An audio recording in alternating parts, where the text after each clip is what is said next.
Сәлем достар, әдеттегідей түс жору каналы. Түсіңізде боқ немесе нәжіс көрсеңіз қалай жоруға болады? Дәретханадағы боқты тазалау, ақша.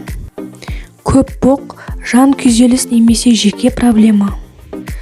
Үлкен дәретке отырғаннан кейін денеңізді сүрту. Қандай да бір адам сіз туралы сіз қалағаннан да көп мағлұмат білетін болады. Түсіңізде көрген боқ, жақсы тұрмыс және дәулет. Боқты аунау, уайымсыз қуанышқа қысқа уақыт мақсаттану, демалыс пен ойын. Бұтына жіберіп қою, абайсыз үлкен дәретке отыру, кішігірім ғана болашақта қиындықтар, ал дәретханада отыру, ғашықтық кездесу. Түсіңізде көрген тезек пен қи бастаған істеріңіздің сәтті және табысты болады.